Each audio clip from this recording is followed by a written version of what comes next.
which is 35 miles. 35 miles to birthplace, then you said 35 miles for his meditation place. Certainly, if it can be covered in one day, I go from Manly and cover those things and come back. Yeah. Manly because a center has come up there, Vamos Yado's place, center has come. Yeah. So wherever a new center comes, it becomes my duty to stay there and generate vibration. Of course, the program is too hectic, I understand, but... Please welcome.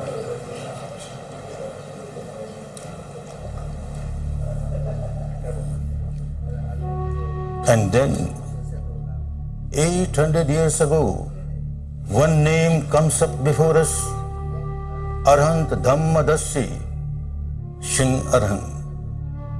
And being an Arhant, he could see that the northern part of the country, Dhamma is deteriorated. There is no pure Dhamma there. So he decided to go to that part of the country, establish Dhamma there, both Pariyatti and Patipatti. Then it is said he went further north and settled down in the Sagai hill. Not only Singh Arhan meditated there for the whole life, but he kept on teaching this Dhamma, the Patipatti Dhamma. Therefore, Sagai is also a very sacred place of Dhamma. After that, from generation to generation, from teacher to pupil, that was the center which maintained Dhamma in its pristine purity.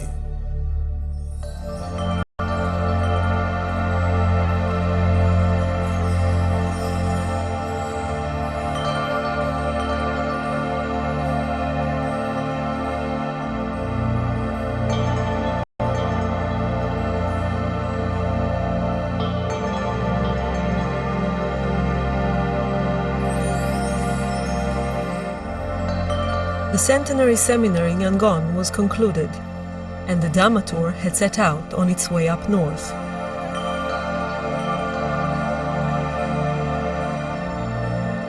Six buses with about 300 pilgrims made the journey northward to visit Mandalay, Sagai, and the sacred sites in the area. The pilgrims received a joyous and affectionate welcome by local meditators, school children and monks wherever they went. This was perhaps the first time the country people had had the chance to greet and host such a large number of meditators from so many countries. The experience was overwhelming for both sides. The hosts were delighted to be able to welcome and serve food to the pilgrims.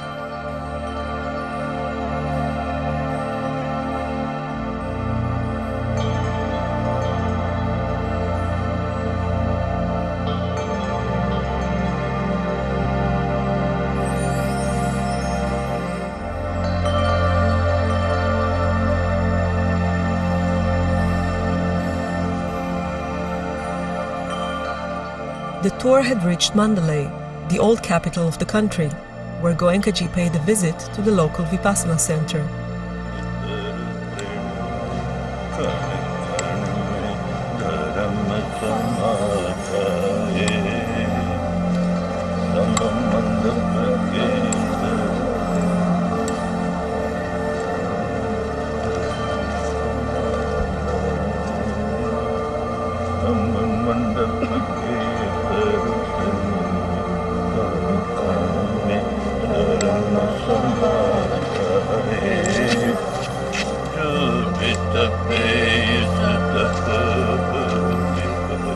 After crossing the Irrawaddy River to the Sagai Hills and spending time as guests of the Venerable Bhikkhu Nisara, Goenka and the pilgrims had left for Monua.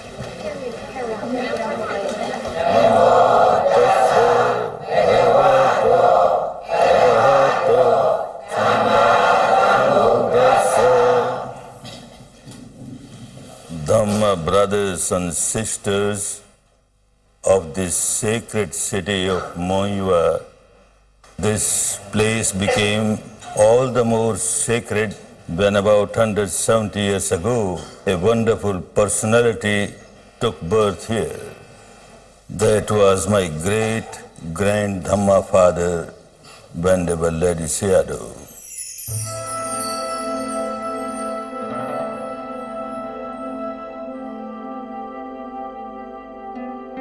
He was such a brilliant scholar of Pariyatti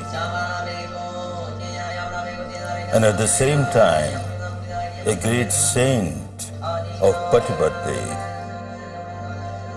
His writings have been giving great inspiration for generations to the people who are interested in Buddha's teaching. Not far from Monywa, the pilgrims crossed the Chinwan River in a fleet of boats. At the other bank, on the top of a hill, was one of the tour's most important sites, the meditation cave of Venerable Ledi Sayadaw. Every evening, after fulfilling his duties of teaching Pali to the bhikkhus at Monywa, the Sayadaw would cross the river and spend the night meditating in his cave.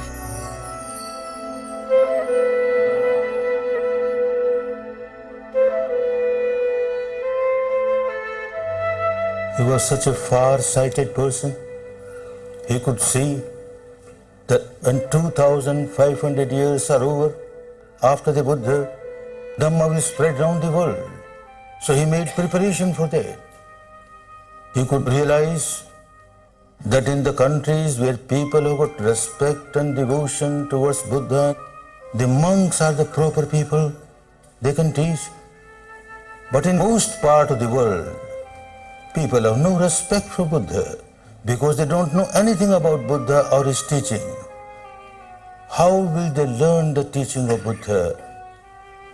If the monks go there, perhaps people will hesitate, fearing that he is going to convert us to Buddhism. So after many centuries, he started a tradition where a householder also can become a teacher. He opened the gateway for all the householders to come and practice Dhamma and Vipassana. So when they get real benefit out of this teaching, naturally the feeling of gratitude increases, and that is why in this centenary year, so many people were eager to come to this country of Dhamma and pay respect to the country, pay respect to the Sangha, just because they have tasted Dhamma, they got the benefit from the Dhamma. Therefore, we have a feeling of infinite gratitude towards this wonderful Dhamma teacher. The Venerable Ledi Sayadaw lived and taught for many years in his monastery near Monywa. Today, his successor, the 9th Ledi Sayadaw, is the abbot of the monastery. Goenka and the pilgrims came to pay respects to the Sayadaw, who gave them his blessings. The Sayadaw said, "The meeting together of all of us in this great place established by Ledi Sayadaw is like the meeting of long-separated family members."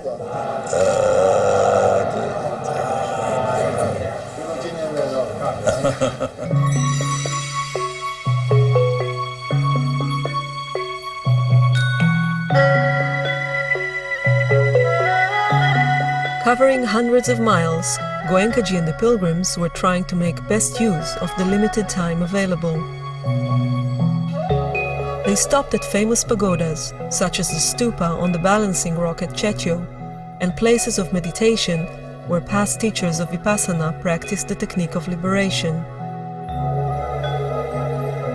In each place, Goenka met and paid respect to the local Sangha.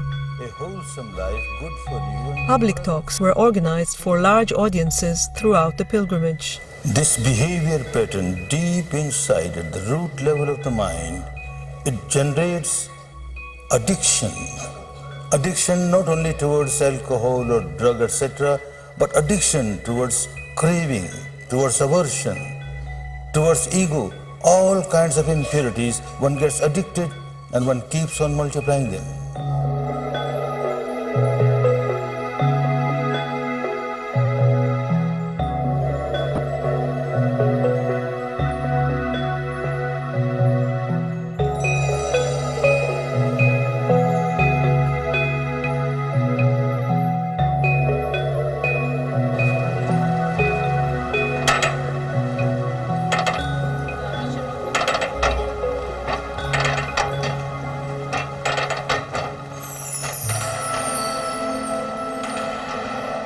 Misery is universal. Everyone is feeling miserable. The householders have more misery. Every householder cannot be expected to live the life of householder and become a monk or a nun. This is what Venerable Lady Sayadaw also saw. And the decision that is made was wonderful decision. It was a historical decision, and it was a very fruitful decision. He trained one wonderful lay teacher, Sayateji, to get developed in Dhamma and become a teacher of Vipassana. We remember him and pay our respect to him.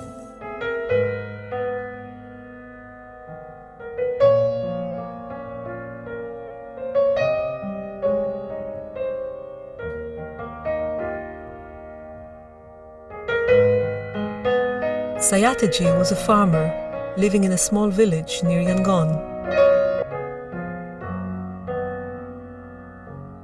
As a young family man, he had experienced profound personal tragedies, which led him to undertake a spiritual quest to find a way out of his suffering.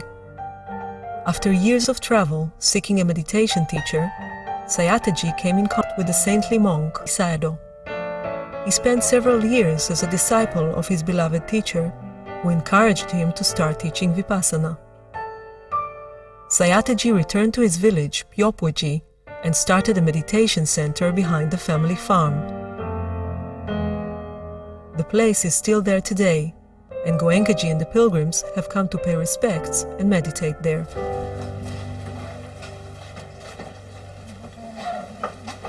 Lady Sayadaw's Dhamma vision is becoming true now. Dhamma is spreading. It would not have been possible if Sayataji was not a successful household teacher.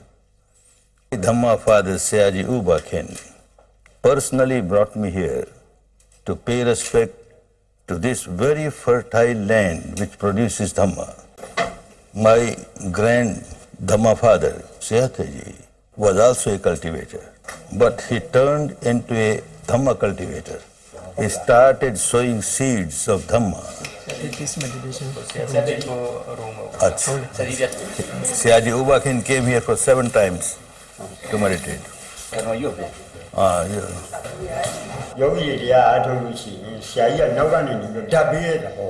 In those days, meditation was done here. Sayaji Ubakin will also come here, other students will come here, and Sayataji will sit there. From there he will give metta, give strength to the meditators. Although in the attire of a family man, a lay person, inside he lived the life of a monk. So very much pure was his life that people will keep on getting inspiration by his life. Therefore, we express our feeling of infinite gratitude towards Sayataji. This is the sacred land where Sayaji Ubakin got his second birth, coming out of the shell of ignorance under the guidance of Sayataji.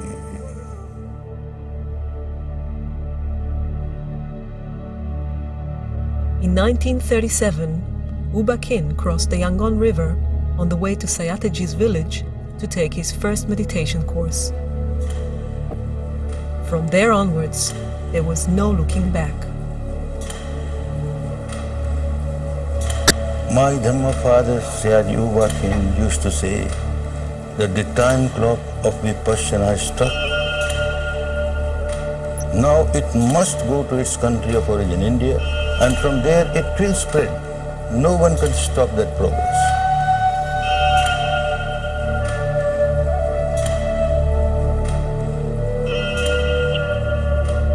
U Ba Khin combined his profound dedication to Dhamma with his devotion to government service throughout his life.